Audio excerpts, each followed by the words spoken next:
Very good evening to all of you, wherever you are. In any part of the world, you are welcome to this stream of mine, which is focused on the basic introduction to one of the greatest world poets, Vidyapati, who is famous for having written hundreds of songs in praise and glorification of the Lord Shiva, one of the greatest uh, divinities in the world. Lord Shiva is supposed to be the most important of the Trinity, Brahma, Vishnu, Mahesh. Mahesh is another name of Lord Shiva. I intend to make this great poet of Maithili, the one who happened to be born in the 14th century and lived through that century, creating immortal works, works of great bhakti, as some of the other poets like Tulsidas is supposed to have made his Ramayana in a vernacular, though the Ramayana was written by the saint sage Valmiki in Sanskrit, but that was retold in the vernacular by Tulsidas, also a poet of the 14th century. Vidyapati, as the name suggests, uh, is the one who had great wisdom and who was extremely devoted to Lord Shiva. His genius of understanding the spirituality and its beauty that lay in the imagination of Lord Shiva was incredible. Right from his childhood, he was of a spiritual bent of mind. He would be seeking solace from things in nature, from objects in nature, from the happenings in nature. Born in one of the fortunate villages of Mithilanchal called Visfi near Sitamarhi, a place in Mithilanchal where the Jagat Janni Sita was discovered while her father, the sage king Raja Janak, uh, was plowing his land as a ritual prescribed by the scholarly and holy priests of the kingdom of Mithila, that he should be plowing himself so that there would be enough rain to sustain uh, to sustain people in that part of the world, because there had been continuous droughts for so many years at a row. Rains had not occurred. The result was too much a problem for the people. And as the king, it was his duty to see to it that things got back to normal. And as it was destined, he had to plow the land. And while plowing the land to complete the ritual so that the rains could occur, he discovered a golden pitcher, and that broke into pieces, and out of that pitcher emerged this mother baby Sita, who later became the consort of Lord Rama. So many stories are there about the emergence of the deities in the consciousness of the people. And one of them is about Vidyapati, who happened to be obsessed with worshipping nature, because the patron god in the belief of Hinduism is Lord Shiva. He is the one who is the main cause of the creation of all the creatures in the world. Also, the main cause of the nurturing of all kinds of creatures in the universe, and he is also the one, the main cause of regeneration. When things get decayed or when things become too old, then it is he whose grace makes other deities to fulfill the duties of the universe. So, Lord Shiva is very generous. He is extremely kind and extremely responsible, though it is supposed that of the Trinity, Brahma, he happened to be responsible for the creation of the universe. Vishnu, Lord Vishnu, he happened to be responsible to sustain everything created. And Lord Shiva is considered to have been responsible for everything, particularly the destruction part of the universe when the universe had to be recreated. And this is the belief that it continues to be in the psyche of the people for thousands upon thousands of years. Now I would like to come back to this Vidyapati.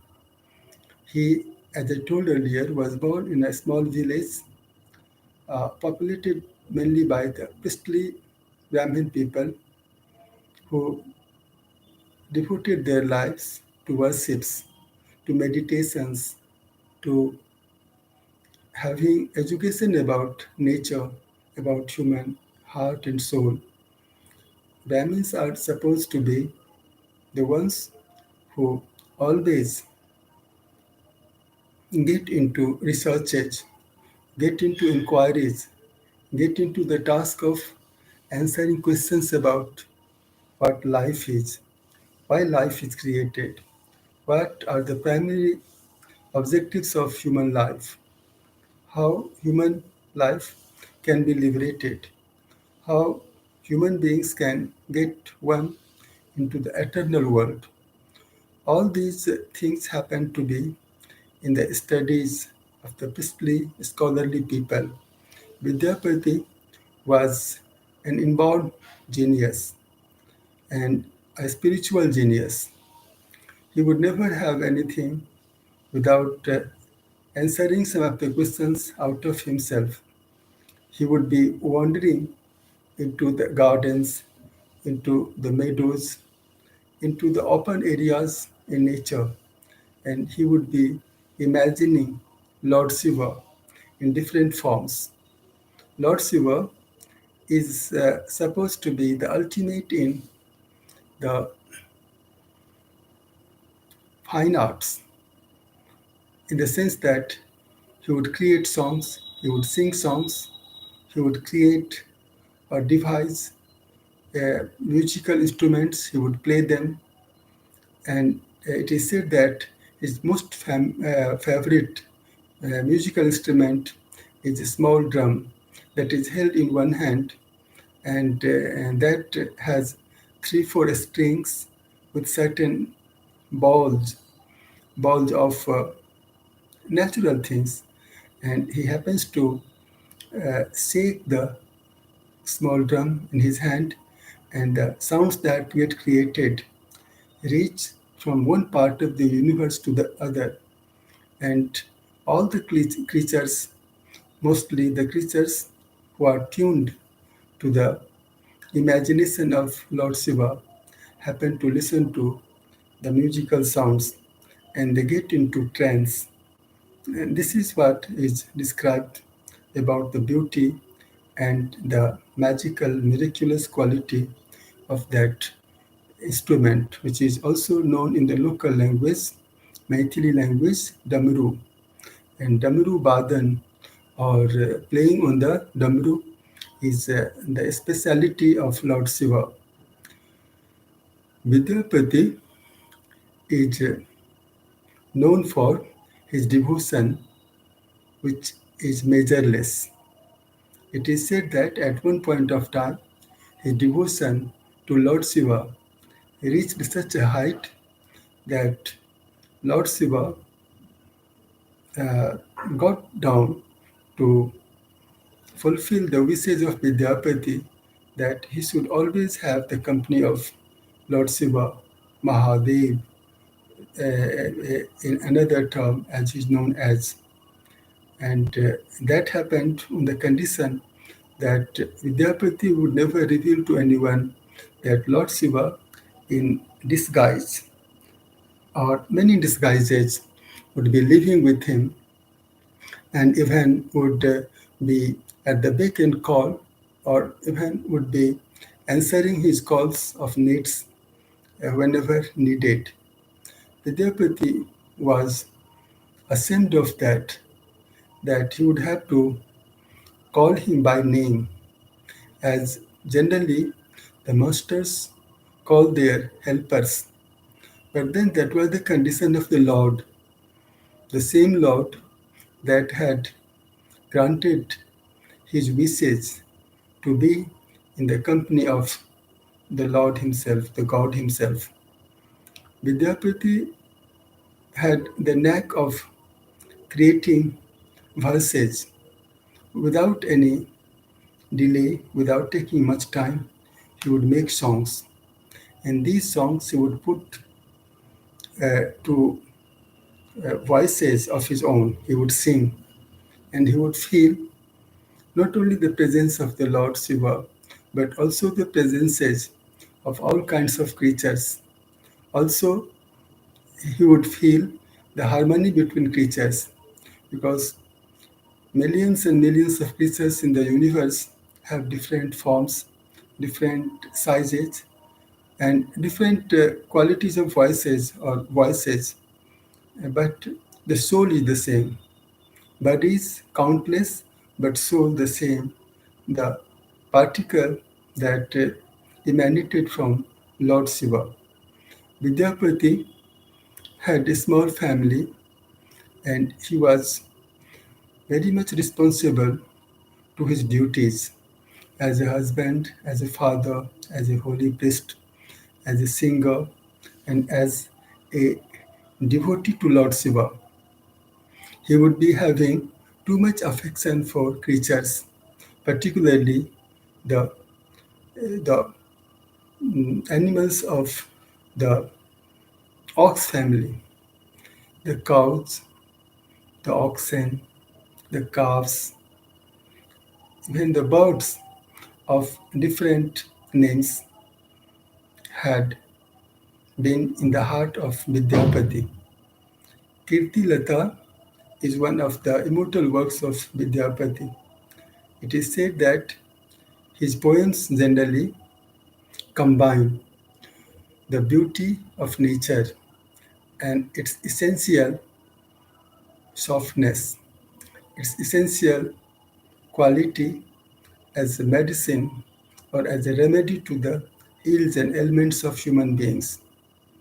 Vidyapati had also the knack of walking down alone through the forest patches, through the gardens, along the river banks, along the promenades, and he would be chanting the slokas from Sanskrit texts. He had tremendous command on the Sanskrit language. He had also too much of love and too much of ability to make use of Maithili language as the language of the people. Maithili is the name of a language spoken mainly by the Brahmins in Mithilanchal, and Maithili is also the language of highly cultured people, though the name of the language is derived from the daughter of Rajarsi Janak. I earlier mentioned that Maharshi Janak, while plowing the land as a ritual to please the rain god, to give rains to the parched earth, happened to strike a golden pitcher, out of which the Jagat Janani Sita emerged, and she was given many names, or many names had been attributed to her, and one of them was Maithili.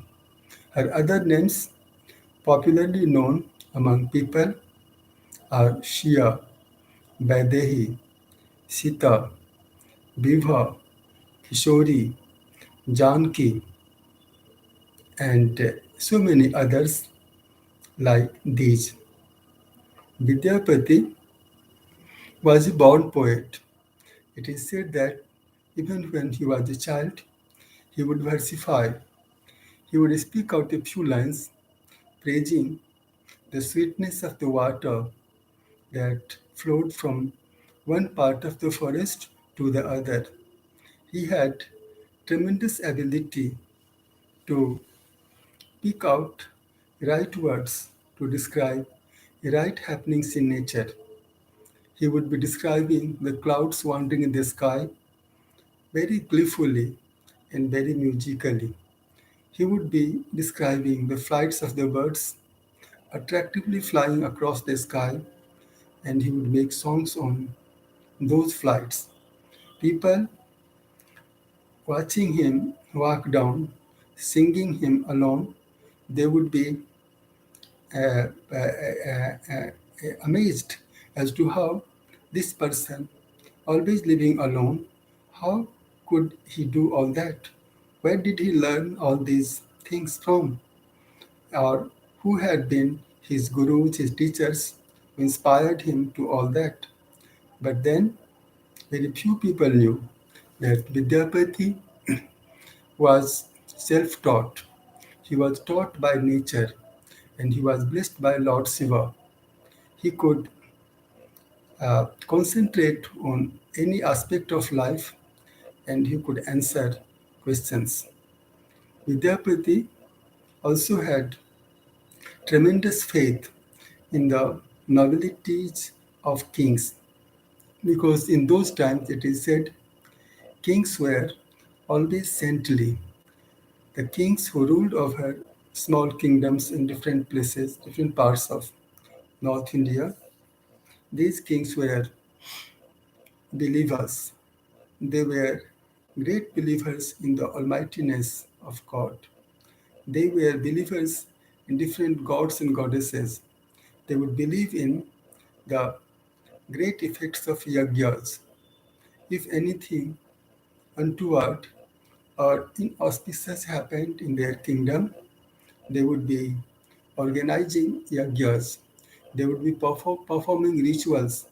They would be uh, they would be making penance for any lapses that might have been committed by them and that might have been pointed out to them by their royal priests or priests in general.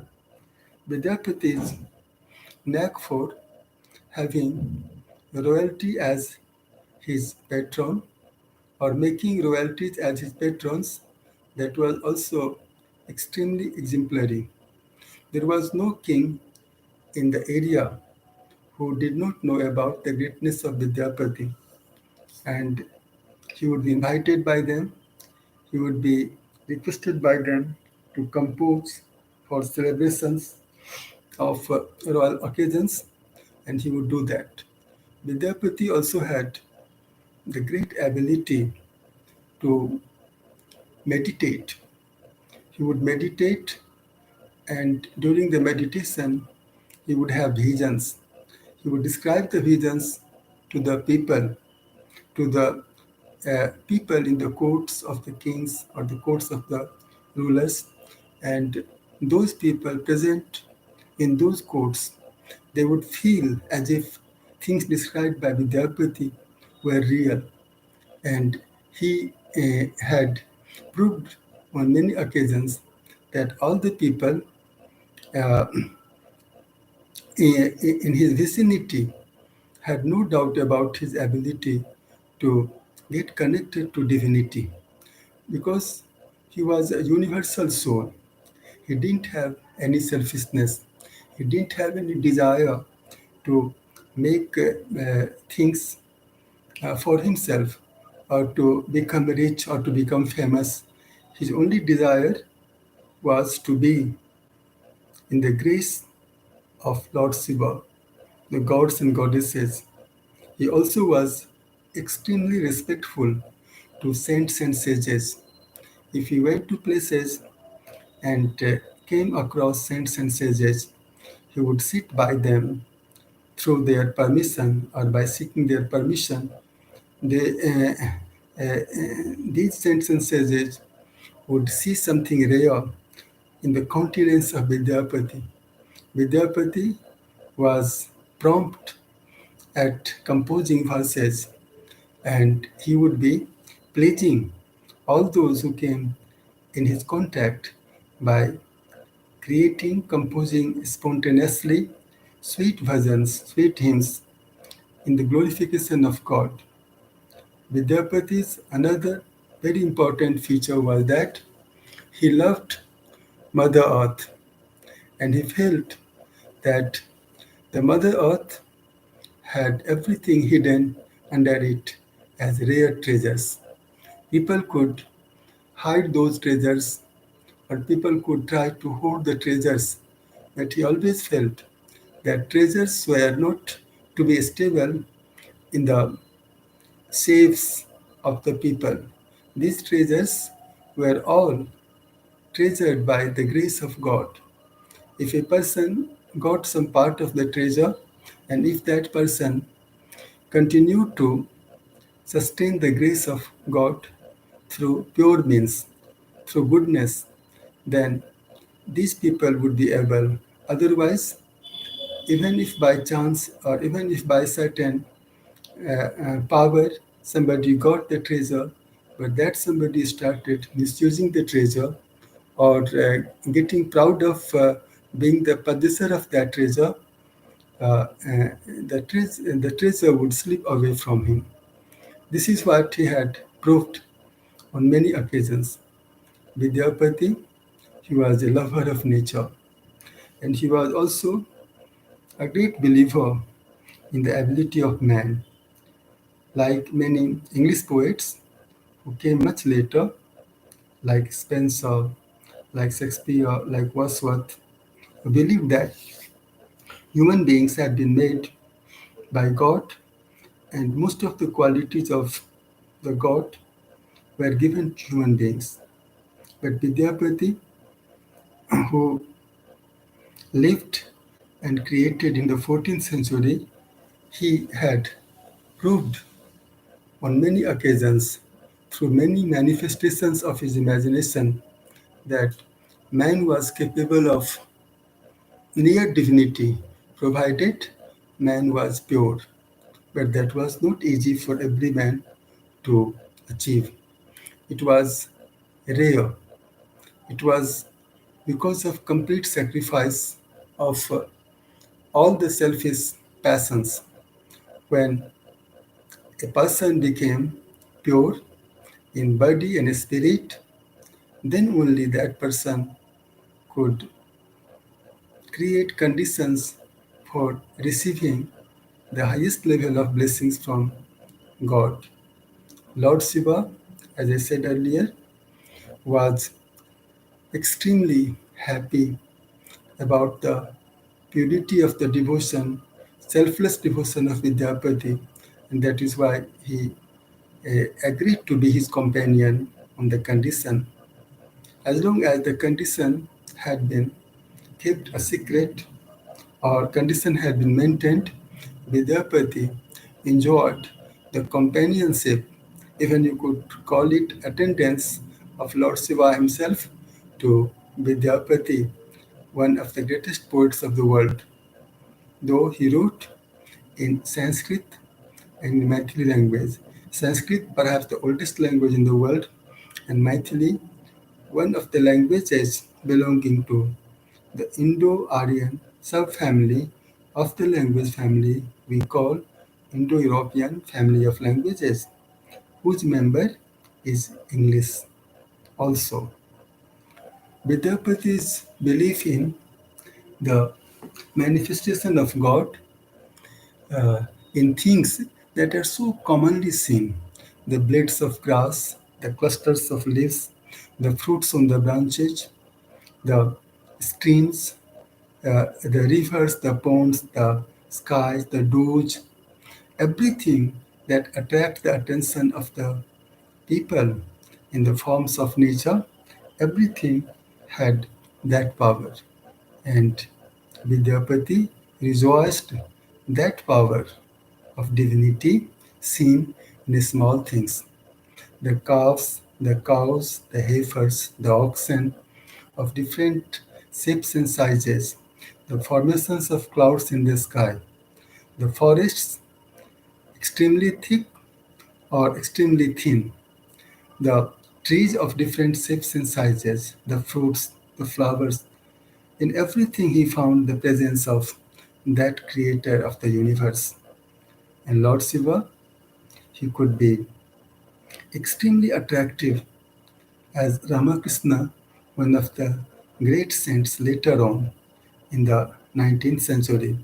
He happened to describe the beauty of Jagat Janni Bhagavati, that she could assume the form as immense as capturing the space beyond the sky, and as minute as an ant, and as beautiful as one could never even imagine, and as terrible as one could even shiver at the idea of conceiving that form.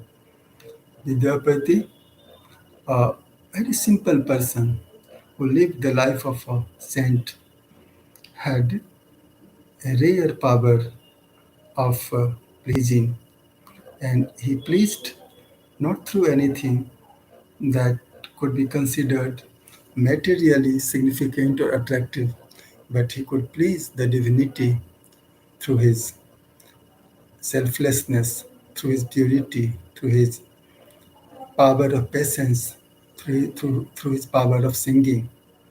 Vidyapati is immortal, and his verses, his literary works are so rich that the more they are read out, the more they are discussed, the more challenging they become. Scholars around the world, particularly in Mithilanchal, have written dissertations on his works. People have come out and compiled different compositions of his not published but found in manuscripts, and the researches are still on.